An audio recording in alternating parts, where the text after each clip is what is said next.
नमस्कार। प्रारब्ध पर आप सभी का स्वागत है। मैं अवनीश।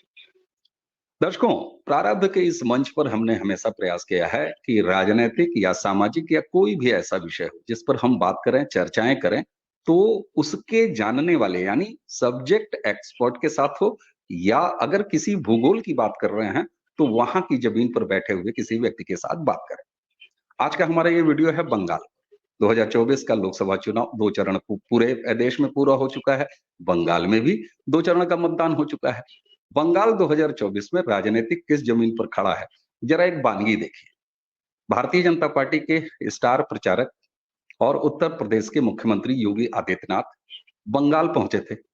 मुर्शिदाबाद इलाके में उन्होंने एक जनसभा में, आप सबने वो वीडियो देखा होगा, वो कहते हैं कि जो लॉ एंड ऑर्डर की स्थिति बंगाल में है, अगर इस तरीके से कानून और व्यवस्था की स्थिति के साथ खिलवाड़ करने वाले उत्तर प्रदेश में आ जाए ना, तो ऐसे उल्टा लटका के बिल्कुल सही कर दूंगा। ये योगी आदित्यनाथ जी, जो उत्तर प्रदेश 25 करोड़ आबादी में शानदार लॉ एंड ऑर्डर चला रहे हैं, बुलडोजर मॉडल उनका, प्रधानमंत्री ने भी उसको मंच से कई बार बोला, और वो साफ उत्तर प्रदेश की जमीन पर दिखाई देता है।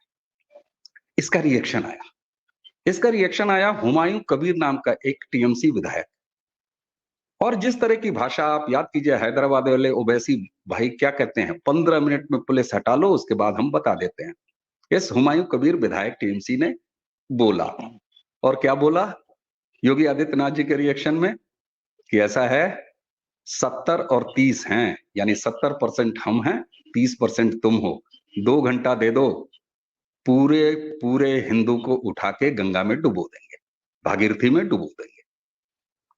ये उनकी भाषा है, ये उनकी मंशा है।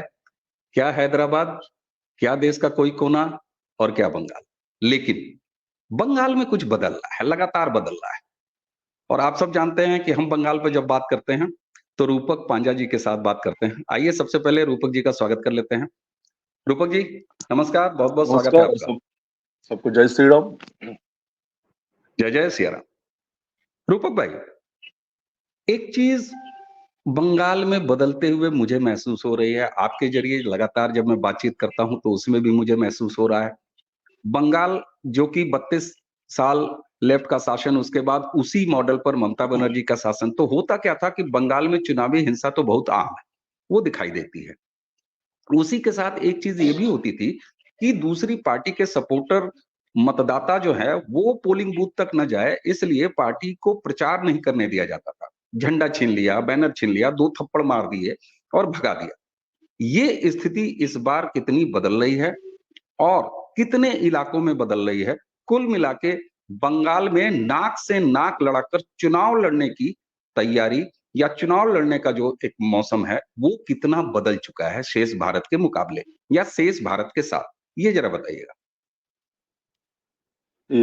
2021 का विधानसभा इलेक्शन के बाद परिस्थिति बहुत गंभीर था, क्योंकि 2021 का इलेक्शन में भी एक हवा था बंगाल में कि हम 200 का 5 सीट लाएंगे, 200 ना लाए सरकार हम बनाएंगे। तो उस समय सिचुएशन क्या था कि विपक्ष वाले थोड़ा डरे हुए थे, और ये जो उस टाइम 2021 का इलेक्शन में जो सीट बांटा गया विधानसभा में, तो ज्यादातर में क्या हुआ कि विपक्ष पार्टी से ही आया हुआ व्यक्ति लोग थे। अब देखिए, नरेंद्र मोदी जी का जो नारा है कि विकसित भारत, सबके साथ सबके विकास, लेकिन यहाँ पर जो दूसरे दल से व्यक्ति लोग आए हुए थे उसका ये नारा नहीं था। ये सिर्फ दिखावा था कि हम नरेंद्र मोदी जी के साथ है। उसका सिर्फ एक ही चीज ध्यान में था कि हमको दल परिवर्तन करके अपना जो पावर है उसको कंटिन्यू करना है। अब ये जब उधर से आए, अगर समझ लीजिए कि आपका घर में आपका कोई एक एम्प्लॉय है, काम कर रहा है, तो और आप मुझे भी लिए हुए हैं, तो वो मेरे से हायर पोस्ट में है और मैं थोड़ा डाउन में हूं, तो मुझे आपके पास अच्छा बनना है, तो मैं क्या करूंगा, झूठ पे झूठ, गलत बात का इस्तेमाल करूंगा, गर्म करूंगा, उसके अगेंस्ट में आपको हिट करते रहूंगा। तो यही चीज बंगाल में हुआ। जब दूसरे विपक्ष वाले भारतीय जनता पार्टी में आए तो ये लोग क्या किया कि जहां से आए हुए थे, तो अभिषेक के अगेंस्ट में हो, चाहे और ये लोग को जो यहाँ पर कैडर है टीएमसी का, बड़े बड़े एमएलए एमपी अभी जो है, इसका अगेंस्ट में जहर उगलना शुरू किया। ना कि भारत वर्ष में माननीय नरेंद्र मोदी जी ने क्या क्या डेवलपमेंट किए, इस बात को ज्यादातर में नहीं रखा गया। तो इसमें क्या हुआ कि देखिए वो लोग डरा हुआ था। तो जब 21 के इलेक्शन के बाद रिजल्ट जब उल्टा पड़ गया, तो ये जो सारा भड़ास है, जैसे कि आपका एम्प्लॉय का जो भड़ास था, वो धीरे धीरे मेरा ऊपर निकलना शुरू होगा। तो सेम चीज बंगाल में हुआ उस टाइम। तो पूरा भड़ास जो था यही व्यक्ति लोग को ऊपर गया। देखिए हम लोग जो भारतीय जनता पार्टी को देखते हैं, इसमें भारतीय जनता पार्टी का जो मेन मुद्दा है एकदम सिंपल है। ये शुरू से ही सनातन धर्म के साथ खड़ा रहा है। अब भारतीय जनता पार्टी का जितना भी पुराना कार्यकर्ता है, एजेड कार्यकर्ता है, वरिष्ठ कार्यकर्ता है, वो बार बार हिंदुत्व लेके ही बात करता है और बार बार एक चीज कहता है कि आप कोई भी पार्टी कीजिए, आप रूलिंग पार्टी पे रहिए, विपक्ष पे रहिए, लेकिन सबसे पहले आप हिंदू हैं। तो क्या हुआ कि हिंदू को एकजुट करने का एक वार्ता था। तो 21 के इलेक्शन के बाद जो यहाँ पर सिचुएशन था, तो दूसरे दल से आया हुआ व्यक्ति का ऊपर ही टॉर्चर वगैरह हुआ है। एकदम ये नहीं कि जो कोर बीजेपी था, हाँ एकदम नहीं हुआ ये बात नहीं है, लेकिन इस तरह का हालात पैदा नहीं हुआ था। और ये एकदम गलत अफवाह है कि भारतीय जनता पार्टी का उच्च नेतृत्व हो, चाहे राज्य का चाहे सेंटर का, 21 के इलेक्शन के बाद जो माहौल था कि वो हमारे भारतीय जनता पार्टी के कार्यकर्ता के साथ खड़ा नहीं था। ये गलत था। कहीं ना कहीं मैं भी एक सपोर्टर हूं। मैं यहाँ पर देखता हूं, मैं जिस तरह से वीडियो में आता हूं, ठीक है, तो मैंने कभी विपक्ष को लेके इस तरह का बात नहीं कहा कि वो उसका मेरा ऊपर कोई पर्सनल तौर पे दुश्मनी हो जाए। मैंने बार बार समाज के बात को रखा है, और जिस तरह से समाज का बातें जब रखेंगे तो कोई ना कोई व्यक्ति आ ही जाता है। ऐसा बात नहीं है कि नहीं आता है, लेकिन अगला बला भी समझता है उसको, उनके पार्टी में जो है कि नहीं, कहीं ना कहीं बात को सही रखा है। लेकिन आप जिस तरह से जहर उगलेंगे तो इसका इफेक्ट पड़ेगा। उस टाइम केंद्रीय नेतृत्व हमारे साथ खड़ा थे, जनता के साथ पूरा खड़े थे।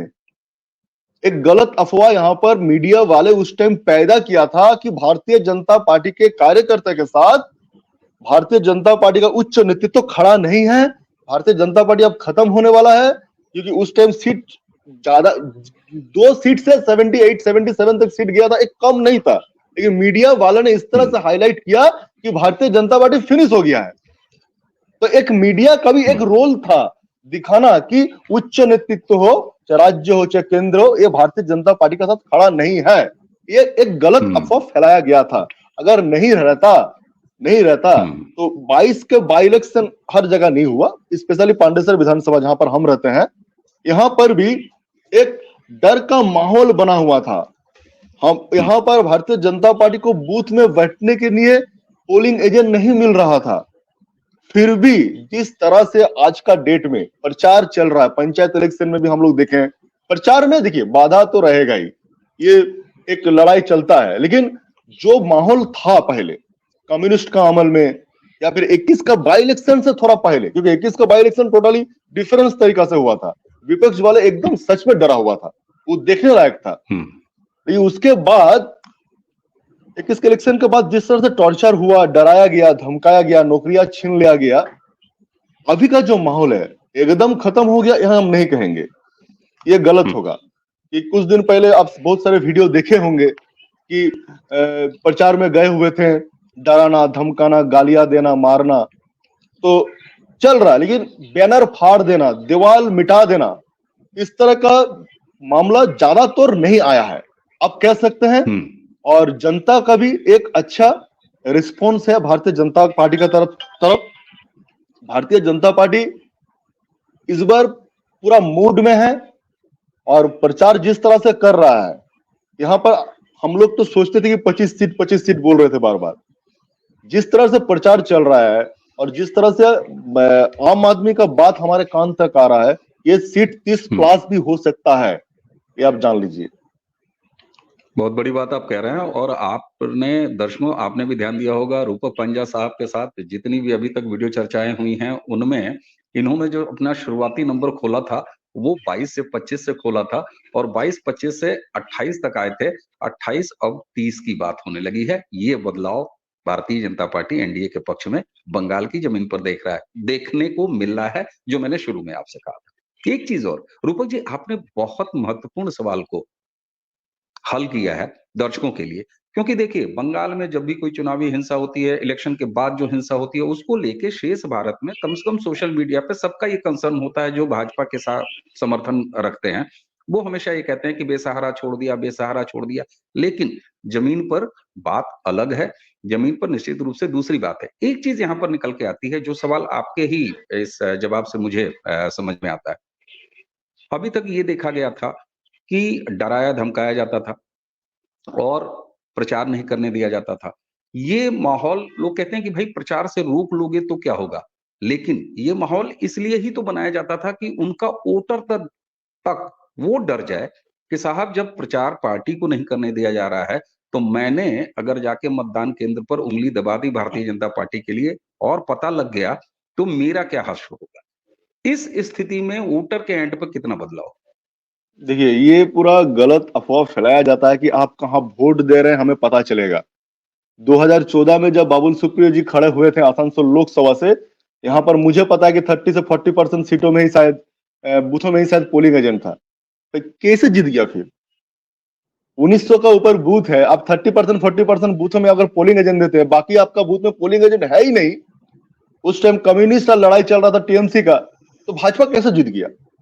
देखिए, नरेंद्र मोदी जी उस टाइम प्रधानमंत्री भी नहीं थे, लेकिन गुजरात मॉडल जिस तरह से पूरा भारत में वो लेके आए थे, तो उसका ऊपर एक भरोसा था आदमी का, और स्पेशली हिंदुत्व को लेके जिस तरह से चल रहा था, सनातन धर्म को लेके जिस तरह से चल रहा था, तो उसके ऊपर एक आदमी का भरोसा था कि मुझे उस टाइम बाबुल सुप्रियो को देख के भी वोट नहीं हुआ था, और हमारा बूथ में पोलिंग एजेंट भी नहीं थे, लेकिन उस टाइम भी अच्छा मार्जिन से बाबुल सुप्रियो जी ने जीत हासिल किया। 2019 में भी हम देखेंगे तो फिर भी उस टाइम भी हमारा यहाँ देखा गया था कि भारतीय जनता पार्टी का बहुत सारे बूथ में पोलिंग एजेंट है नहीं। देखिए, ये अफवाह है कि आप कहाँ वोट डाल रहे हैं, ये देखा जाता, पता चल जाता है। सेंटर फोर्स अपना काम उस टाइम भी बढ़िया से किया था, 19 में भी बढ़िया से ही किया था। जनता मन बना ली थी कि मुझे वोट देना है, कमल छाप में ही देना है। और ये अगर पॉलिटिशियन लोग समझते हैं, और हम लोग जो विश्लेषक हैं जो समझते हैं कि हम ही लोग सब जानते हैं, तो हम लोग मूर्ख हैं। पब्लिक सब जानता है, उसे किस जगह क्या बात कहना चाहिए ये बढ़िया से जानता है। अगर नहीं जानता, यहाँ पर दो बार से यहाँ पर जहां टीएमसी का गढ़ है, वहां बाबुल सुप्रियो कहीं भी सांसद बन के नहीं आ पाता। तो ये गलत अफवाह है। जनता का मूड हमेशा नरेंद्र मोदी जी के साथ था, इस बार भी नरेंद्र मोदी जी का साथ ही है, क्योंकि इस बार जो तीसरा बार प्रधानमंत्री बन के आएंगे, एकदम 100% आएंगे, तो बहुत सारा काम है। क्या नहीं दिया बोलिए ना, क्या नहीं दिया? हर महिला जिसके अकाउंट में जीरो बैलेंस का अकाउंट था, 1 करोड़ महिला का भी लखपति दीदी बन चुके हैं, लखपति दीदी। और इसको जो टारगेट लिया गया है भारतीय जनता पार्टी की तरफ से 3 करोड़ का, अरे झूठा वादा नहीं है, जो सब आदमी देख रहे हैं।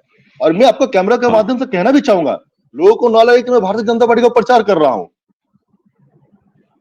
लक्ष्मी भंडार के माध्यम से आपको कितना मिलेगा महीना का? साल में 12,000, इससे ज्यादा नहीं है?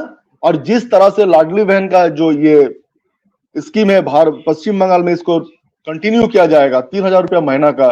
फिर बहुत सारा छोटा छोटा स्मॉल बिजनेस फंडिंग के लिए जिस तरह से लोन वगैरह दिया जा रहा है, कोई डॉक्यूमेंट्स के बिना, ये चीज समझना होगा।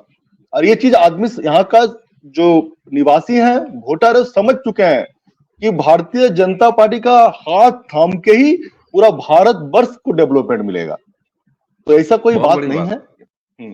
बिल्कुल बिल्कुल। अच्छा रूपक जी, यहाँ आपने बताते बताते जो महत्वपूर्ण बात की है, जैसे कहते हैं ना फैक्ट चेक, आजकल फैक्ट चेक नाम का एक शब्द है, बड़ा पॉपुलर है हर चीज में। एकदम यहाँ पर फैक्ट चेक हो रहा है उस बात का। मुझे लगता है जब आप ये कहते हैं कि इतनी सारी लखपति बहना बन गई हैं, उसके बाद जो डायरेक्ट बेनिफिट ट्रांसफर है, जो नरेंद्र एकदम मोदी एकदम जी के सरकार में 2014 के बाद से ही देखा जा रहा है कि जिसका पैसा उसके पास सीधे पहुंच जाए।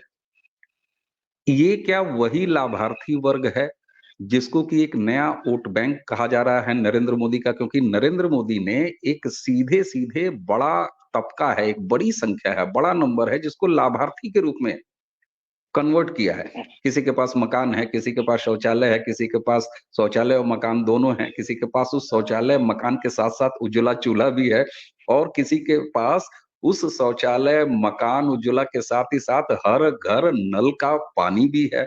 उसी के बाद और एक ये और एक छोटा-मोटा चीज व्यवसाय करने वाली जी, और एक चीज नया इसमें ऐड किया गया, उसमें क्या है, माननीय हाँ, नरेंद्र मोदी जी ने 70 साल से ऊपर है, चाहे वो मिडिल कास्ट फैमिली हो, पैसे वाले हो, जनरल कास्ट हो, SC ST वर्ग से हो, सबको सबको हॉस्पिटल का सुविधा मिलेगा, जो हमारे यहाँ पर आयुष्मान भारत है, आयुष्मान जो कार्ड। आज तक बिल्कुल, कोई नहीं देता था। 70 साल से बिल्कुल, ऊपर भी जो बिल्कुल। है उसका पूरा फैसिलिटी दिया जाएगा आयुष्मान भारत की तरफ से। तो ये सब लेकिन एक बात मैं कह देता हूं, ये सब पॉलिटिशियन का बात है कि नरेंद्र मोदी जी हुँ, ने आपको क्या दिया, क्या 15 लाख आपके अकाउंट में आया है। जनता जानता है कि आज का डेट में नरेंद्र मोदी जी प्रधानमंत्री रहते हुए जो इज्जत मिला है भारत वर्ष प्लस उस व्यक्तियों को समाज में, हुँ, ये हुँ। 15 लाख से बहुत ऊपर है। तो जो हम लोग बिल्कुल लाभार्थी ठीक बात। बोल रहे हैं ये बात सही है, लेकिन मैं कहना हुँ, चाहता हूं भारतीय जनता पार्टी का जो समर्थक है वो ये सब लाभ सुविधा उठाने के लिए वोट नहीं डाल रहे हैं, भारतवर्ष हुँ। को श्रेष्ठ भारत बनाने के लिए ही वोट डाल रहे हैं। ये चीज भी समझना होगा। बिल्कुल ठीक बात है और उसी के साथ ये साफ हो जाता है कि एक बड़ा लाभार्थी वर्ग है जो सेल्फ मोटिवेटेड है। आपने जो बाबुल सुप्रियो के 14 वाले चुनाव और 19 वाले चुनाव की बात की कि वहां पर 30% ही केवल पोलिंग एजेंट थे, उसके बोल बाद भी यानी जनता खुद चुनाव लड़ रही है। ये 2014 में भी देखा गया, 2019 और 2024 में भी देखा जा रहा है कि पब्लिक आगे चल रही है और उसके साथ नरेंद्र मोदी जी का एक जो पूरा लाभार्थी वर्ग है वो दिख रहा है। एक चीज, बंगाल में ममता बनर्जी की पार्टी, उनके नेताओं, उनका फ्रस्ट्रेशन बढ़ता हुआ दिखाई दे रहा है, लगातार बढ़ता हुआ दिखाई दे रहा है। और फ्रस्ट्रेशन आपका तभी बढ़ता है जब आपको ये एहसास हो जाता है कि जमीन पर मेरे लिए यानी टीएमसी के लिए कुछ तो गड़बड़ है। क्या टीएमसी ने, ममता बनर्जी ने और उनकी पार्टी ने, उनके काडर ने ये समझ लिया है कि जमीन पर कुछ बड़ा बदलाव होने जा रहा है? क्योंकि जनता पूरे भारत में इस बार का चुनाव पहली बार देखा जा रहा है कि जनता बहुत खामोश है, लेकिन उसकी उंगली खामोश नहीं। एकदम वो नहीं है। चुपचाप जा रहा है और अपना काम करके आ रहा है। बंगाल का इस मामले में क्या माहौल है? कितनी ठीक है, गर्मी दिख तीनों रही है चुनाव में सड़क पर और कितनी गर्मी आपको उम्मीद है कि मतदान केंद्र पर निकल के आएगी? जो गर्मी सड़क पे इस बार बंगाल में दिख रहा है, वो गर्मी आपको वोटिंग माहौल में नहीं दिखेगा, क्योंकि आदमी का दिल में वो गर्मी है। वो आपको हुँ, कुछ नहीं कहेगा कि एक फिल्मी डायलॉग है ना कि गुस्सा को पालना सीखो। तो ये यहाँ का पब्लिक ने गुस्सा को पालना सीख गया है कि नहीं, मेरा जो भड़ास है, मेरा जो गर्मी है, मुझे रास्ते में नहीं दिखाना है, किसी गुंडे के सामने हुँ, नहीं दिखाना है। जहां जरूरत पड़ेगा मैं वो अपना गर्मी निकाल के कमल छाप में वोट देके दिखाऊंगा। एक माहौल बना लिया है। और ये टीएमसी पार्टी जो है ये कॉर्पोरेट पार्टी है, माने कॉर्पोरेट नहीं, कंपनी है। इसको बोला जाता है अभिषेक अभिषेक एंड कंपनी। तृणमूल ममता बेगम का एक कंपनी है। तो इसका एक स्ट्रक्चर में था, जैसे कि ये जो मनी मार्केटिंग वाले आते हैं, ग्रुप बाय ग्रुप, एक सिस्टम वाइज चलते हैं कि एक के नीचे नेटवर्क दो, दो के नीचे नेटवर्क तीन, मार्केटिंग। नेटवर्किंग सिस्टम है। तो इसका एक टीम बना हुआ था, उसमें से अनुब्रतो था, पार्थो था, बहुत सारा व्यक्ति था, अभी भी बहुत सारा हुँ, है। लेकिन उस नेटवर्किंग मार्केटिंग में जो व्यक्ति लोग समझ चुके हैं कि मैं गलत जगह फंस चुका हूं लेकिन निकल नहीं पा रहा हूं, वो लोग देखिए मन बना लिया है कि इस बार वो लोग भी मन बना चुका है कि नरेंद्र मोदी जी को ही प्रधानमंत्री बनाना है। आज हुँ, इसी तरह का व्यक्ति लोग को अभिषेक जो है जानबूझ के हटा रहा है, जानबूझ के हटा रहा है। मैं पहले भी कह चुका हूं बहुत सारे चीज होते हैं, मैं ये नहीं कह रहा कि ईडी फेलियर है, सीबीआई फेलियर है, लेकिन ईडी सीबीआई को खबर तो कहीं से मिल रहा है। हुँ, ईडी सीबीआई खबर लेने के बाद बहुत बढ़िया से काम कर रहा है, लेकिन खबर तो कहीं से आ रहा है कि आपके पास क्या है नहीं है। तो इसका जो टीम था, ये टीम भी अब धीरे धीरे, कंपनी का जो टीम है नेटवर्किंग मार्केटिंग का, ये भी धीरे धीरे टूटने लगा है। और इसका जो जमीनी स्तर में एमएलए वगैरह हैं, ये मैं पहले भी कह चुका हूं कि देखिए लोकसभा इलेक्शन के बाद ये लोग किधर रहते हैं। हाँ, हुँ, अब जो है भारतीय जनता पार्टी को समझना होगा कि लेना तो है सबको, क्योंकि आप तो वोटर चांद से नहीं लेके आएंगे या मंगल ग्रह से लेके नहीं आएंगे, लेकिन छानना है सबको, थोड़ा छान लीजिएगा, नहीं तो 21 का हुँ, इलेक्शन में हुँ। जो मूड जनता ने बनाया था फिर वही ना कंटिन्यू रह जाए। ये बड़ी बात है। और जिस तरीके से पार्थो इनके कुणाल घोष को जिस तरीके से निकाला है, अभिषेक बनर्जी जो निकाला बड़े गया। क्लोज कहे जाते थे, हाँ, उनको उठा के निकाल के फेंक दिया। और आप जो कह रहे हैं कि लोग भी, नेता भी मन बनाने लगे हैं जो वहां के हैं, बंगाल के दूसरी पार्टियों के, एकदम कि एकदम चुपचाप एकदम। भैया कमल छाप और बीजेपी यानी नरेंद्र मोदी, ब्रांड नरेंद्र मोदी को आगे बढ़ाना है। तो मुझे याद आया, अधीर रंजन चौधरी दादा ने का एक वीडियो आ रहा है, हालांकि उसको कहा गया कि वो एडिटेड वीडियो है, थोड़ा सा आगे काट दिया है उसमें। ये बात भी सही है, मैंने दोनों चुकी सुना। तो उनके मुंह से ये तो निकला, टीएमसी को वोट बिल्कुल मत देना, भले बीजेपी को दे देना। बीजेपी को तो दे देना। यही भाई, मैं ये कहता हूं कि अधीर रंजन चौधरी जैसे अनुभवी, इतने अनुभवी नेता अगर ये कह रहे हैं, तो इसका मतलब है कि ये फीलिंग तैयार है, ये सोच है कि टीएमसी एकदम। किसी तरीके से इस बार ना आए। तो ये क्या अधीर बंगाल रंजन में भारतीय जनता पार्टी लोकसभा चुनाव में सबसे बड़ी पार्टी बनने के लिए बिल्कुल तैयार है? तैयार तैयार है। अधीर रंजन चौधरी को मैं व्यक्तिगत तरफ से बहुत रेस्पेक्ट करता हूं, कोई भी पार्टी करे, हम्म, क्योंकि वो अपना एरिया में जहां पर वो हम्म, रहते हैं जिस तरह से काम किया है, ये मैं नहीं कहूंगा, मैं क्या बोल रहा हूं, जिस समय कलकत्ता शहर में हम लोग समझते थे कि ये फैसिलिटी क्या बड़ा कलकत्ता शहर में मिल सकता है, उस टाइम बहरमपुर में मिलता था। तो अपना हम्म। एरिया में अधीर रंजन चौधरी बराबरी अच्छा काम किया है, हमेशा से अच्छा काम यही किया वजह है। है कि वहां से अपराजय हैं, कभी हारते ही है नहीं इतने सालों से तो भी। उसका प्रति रिस्पेक्ट जो विपक्ष दल वाले भी रहते हैं, हम नरेंद्र मोदी जी को भी देखें कि उसका प्रति सबका रिस्पेक्ट रहता है। हम्म, तो जो इस तरह का व्यक्ति है जो अपने इलाका में अच्छे काम करते हैं, वो जितना भी नरेंद्र मोदी जी का विरोध करे व्यक्तिगत तौर पे, लेकिन उनका जो काम है, जिस तरह से देश को आगे लेके गया है, कहीं ना कहीं अधीर रंजन जैसे चौधरी जिस तरह का व्यक्ति जो है, उनको मन ही मन हम्म। में गर्व महसूस होता है कि कम से कम पूरा भारत में कांग्रेस का टाइम में क्या बोलबाला था और भारतीय जनता पार्टी का और टाइम अब में क्या? पूरा विश्व में क्या बोलबाला है। तो ये चीज है, बिल्कुल, बिल्कुल, इस हर बिल्कुल। कोई बोल नहीं पाता और है। अधीर रंजन बाबू अधीर रंजन जी तो संसद में भी जब भी उठ के खड़े होते हैं, पूरे भारत को वो एक मौका देते हैं कि उनको सुना जाए। प्रधानमंत्री खुद कई बार बड़े हल्के फुल्के अंदाज में उनको छेड़ते रहते हैं। तो ये साफ दिखाई दे रहा है, यानी कि बंगाल में, दर्शकों, ये माना जा सकता है और ये साफ हो रहा है कि बंगाल में भारतीय जनता पार्टी सबसे बड़ी पार्टी, विधानसभा में नहीं, बंगाल की लोकसभा में। और धीरे धीरे हम लोग 18 के वर्तमान सीटों से आगे बढ़ते बढ़ते अब 30 की तरफ देख रहे हैं। ये बहुत बड़ा परिवर्तन है और ये किसी आसमानी नेताओं की वजह से नहीं हो रहा है। ये ब्रांड नरेंद्र मोदी के साथ, जो बंगाल की जमीन पर बंगाली जनता ने समझ लिया है, और डायरेक्ट बेनिफिट ट्रांसफर और तमाम एक लाभार्थी वर्ग, कुल मिला के काम के आधार पर नरेंद्र मोदी की गारंटी बंगाल की जमीन पर दिख रही है।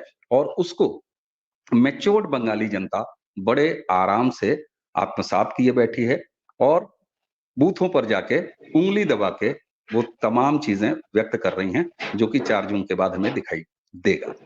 रूपक जी, आपने इतनी शॉर्ट नोटिस पे हमें समय दिया, आपका बहुत बहुत नहीं, धन्यवाद। मैं और और दो बंगाल, बात जी जाते जी जाते कहना बिल्कुल, चाहूंगा। हाँ, जिस तरह से बिल्कुल। कुणाल का आपने जिक्र किया, मैं भूल गया। तो कुणाल वाला जो बात है, ये एक टीएमसी का स्ट्रेटेजी है। इसमें आप हम्म, नहीं समझिए कि कुणाल को हटाया जा रहा, कुणाल को निकाला जा रहा। इलेक्शन से आगे स्ट्रेटेजी है। कुणाल उस समय भी बुरा व्यक्ति था, आज का डेट में जितना भी बोले वो बुरा व्यक्ति। स्ट्रेटेजी है टीएमसी का, समझना होगा कि ममता बनर्जी स्ट्रेटेजी बनाने में मास्टर माइंड है। इसको अगर आप नहीं पढ़ हम्म, पाए तो आप फिर से फंसेंगे। ये हम्म, कुणाल उनाल कुछ नहीं है, इसको जानबूझ कर भी साइड कर रहा है, दिखाना चाह रहा है कि हम कितना साफ सुथरा पार्टी है। लेकिन ये पार्टी साफ सुथरा नहीं है, ये हर कोई जान चुका है। तो कोई भी हम्म, सिंपैथी कुणाल घोष जैसा व्यक्ति लोग के लिए एकदम नहीं। ये दिमाग में ठानना होगा, भारतीय जनता पार्टी का समर्थक जो बंगाल में है, ये व्यक्ति कभी हम्म, सुधर नहीं सकता है। और एक बात शुरू में आपने कहा था, मैं मुद्दा से हट गया था, हुमायूं कबीर का।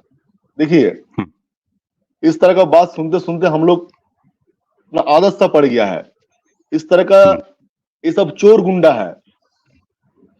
जोगी जी ने जो बात कहा कि इस तरह का जो दुष्कृति अगर हमारे यूपी में रहते हैं तो उल्टा लटका देता। तो ये सिर्फ किसी स्पेशल वर्ग के लिए नहीं कहा, सिर्फ मुस्लिम श्रेणी के लिए नहीं कहा, क्योंकि यूपी एंटी में हम सोशल देखे हैं एलिमेंट है। बड़े बड़े गुंडा जो हैं हिंदू संप्रदाय से भी आए हुए थे, लेकिन हम लोग हिंदू नहीं बोलते हैं। अब गुंडा है तो बिल्कुल। गुंडा है, दुष्कृति है तो दुष्कृति है। रावण भी हम्म, ब्राह्मण था, हम्म, तो रावण को भी जलाया जाता है, वो भी दूसरा संप्रदाय द्वारा नहीं, हिंदू द्वारा ही जलाया जाता है। ठीक है, बिल्कुल बिल्कुल तो ये यहाँ चीज धर्म का इस कोई समय बात दिमाग नहीं लगाना है कि हुमायूं कबीर क्या बोल रहा है, छोटा मोटा गुंडा है, और छोटा मोटा गुंडा का सोच इस तरह का ही रहेगा कि 20% होंगे, 30% होंगे, 2 घंटे दे दो, 4 घंटे दे दो। भाई साहब, आप क्या कर सकते हैं? बिना खून से 370 लिया है ना, बिना खून से राम मंदिर लिया है ना, और ये समर्थन बिना खून से, ये मतलब नहीं कि डरा के धमका के, कुल समर्थन मुस्लिम संप्रदाय से भी था, जो लोग जानते हैं कि ये देश उनका है। तो एक मंदिर अगर उनके नाम पे रहता है तो क्या खराब है? और ये मंदिर रहने वाला बात नहीं है। अगर हमारे जो पूर्वज आए हुए थे, पूर्वज, तो क्यों हिंदू मंदिर तोड़ के ही अपने मस्जिद बनाया है? ये आजकल बिल्कुल डेट में बिल्कुल मुस्लिम समाज समझता है, और ये हर मुस्लिम का बोल नहीं है। हुमायूं कबीर अपना बात हर मुस्लिम का मुंह में बैठा जो देते हैं ना, ये हर मुस्लिम का बोल नहीं है, ये गलत है। बिल्कुल बिल्कुल ठीक बात है। और कुल मिला के दर्शकों, रूपक जी के साथ पिछले आधे करीब 25 मिनट से जो भी हमारी बातचीत हुई और लगातार होती है, आप बंगाल पर जिस तरीके से रूपक जी आकर ग्राउंड की बातें बताते हैं और असली स्थिति बताते हैं, तो मैंने आपसे कहा था जब हमारी लगभग 2 ढाई 3 महीने पहले जब बातचीत शुरू हुई, तो चुनाव का माहौल बन रहा था, अंदाजा ले रहे थे। बात 18 सीटों से शुरू हुई थी, 20 तक पहुंची, 25 तक पहुंची, और अब बंगाल बता रहा है कि वो भारतीय जनता पार्टी नरेंद्र मोदी की गारंटी के साथ 30 के नंबर पर खड़ा है। तो इसी टेक के साथ रूपक जी आपको बहुत-बहुत धन्यवाद, और दर्शकों आज की चर्चा यहीं करते हैं समाप्त। हमें और रूपक जी दोनों को आज्ञा दीजिए। नमस्कार।